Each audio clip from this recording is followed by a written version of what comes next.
उपमुख्यमंत्री देवेंद्र फडणवीसांनी राजीनाम्याचे संकेत दिल्यानंतर त्यांची मनधरणी करण्याचे प्रयत्न सुरू झालेत। भाजपचे सर्व नेते सागर या फडणवीसांच्या शासकीय निवासस्थानी भाजपचे सर्व नेते पोहोचलेले होते। सर्वच भाजपच्या नेत्यांकडून फडणवीसांच्या मनधरणीचे प्रयत्न सुरू आहेत। याविषयी अधिक माहिती देण्यासाठी आपले प्रतिनिधी कपिल राऊत थेट आपल्या सोबत जोडले गेलेले आहेत।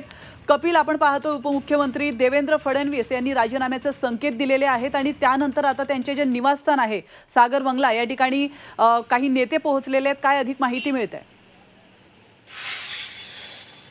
नक्कीच काही वेळापूर्वी भाजपाची एक पत्रकार परिषद झालेली आहे। त्या पत्रकार परिषदेमध्ये उपमुख्यमंत्री देवेंद्र फडणवीस यांनी एक मोठं भाष्य केलेलं आहे। त्यांनी सांगितलेलं आहे पूर्ण पराभवाची जी जबाबदारी ती मी घेतो, जो सेटबॅक बसलेला आहे त्याची जबाबदारी मी घेतो आणि मला सरकारमधनं मुक्त करा, मला सरकारमधनं बाहेर पडू द्या, कारण की मला विधानसभेला चांगलं काम करून दाखवायचं आहे, मला खूप वेळ द्यायचा आहे।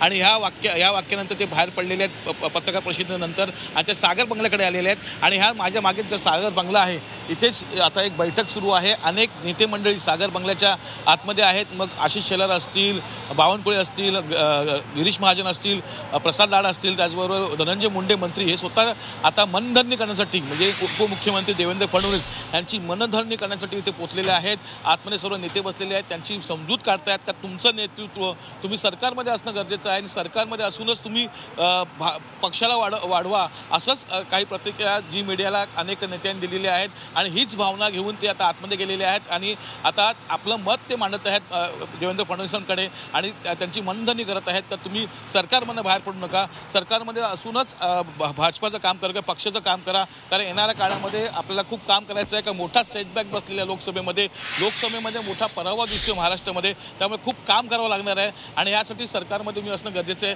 हीच भावना घेऊन इथे अनेक नेते मंडळी आलेले आहेत आणि आतमध्ये एक बैठक सुरू आहे, मनधरणी करण्याचं काम सुरू आहे। आता ह्याबाबत देवेंद्र फडणवीस काय निर्णय घेतात, आपला विचार ते बदलतात का वरिष्ठांकडे आपला राजीनामा पाठवतात, याकडे सर्वांचं लक्ष लागलेलं आहे।